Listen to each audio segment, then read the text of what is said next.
E=mc² का मतलब क्या होता है? दुनिया का सबसे प्रसिद्ध समीकरण है जो 9005 में अल्बर्ट आइंस्टीन के शोध पत्र में प्रकाशित हुआ।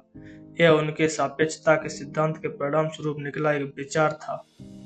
इस समीकरण से E यानी एनर्जी मतलब ऊर्जा, M यानी मास यानी द्रव्यमान और C यानी प्रकाश की गति के बीच एक संबंध स्थापित हुआ। इसका अर्थ है कि छोटे से भार में भी बहुत ज़्यादा मात्रा में ऊर्जा होती है। एटम के न्यूक्लिया जब आपस में टकराते हैं तब यही होता है। सूरज के भीतरी हिस्से में भी ऐसी ही टक्कर यानी फ्यूजन होता है।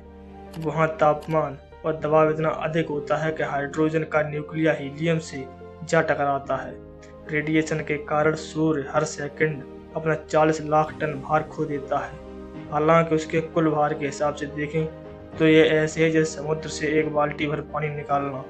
क्योंकि छोटी सी मात्रा में भी विशाल ऊर्जा होती है, इसलिए वैज्ञानिक पृथ्वी पर सूरज जैसी प्रक्रिया यानी न्यूक्लियर फ्यूजन से ऊर्जा पैदा करने के तरीके खोज रहे हैं। हालांकि ऐसा होने में बहुत समय लगेगा। न्यूक्लियर फिजन में भी ऊर्जा पैदा होती है। इसका एक बहुत जाना माना उदाहरण है परमाणु बम। विस्फोट के बाद जो कण टूटकर बिखरते हुए भागते हैं उनका भार मूल से कम होता है।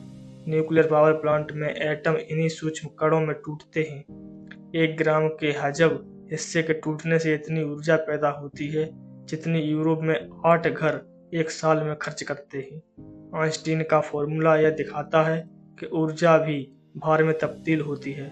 पार्टिकल एक्सीलरेटर यही करता है। चार्ज्ड एटम या एटॉमिक पार्टिकल तेजी से दौड़ाए जाते हैं और उन्हें विशाल डिट्टो से टकराया जाता है। उस टक्कर से पैदा हुई ऊर्जा से पदार्थ या पार्टिकल्स बनाए जाते हैं। ब्रह्मांड इन्हीं नन्हे पार्टिकल से बना है।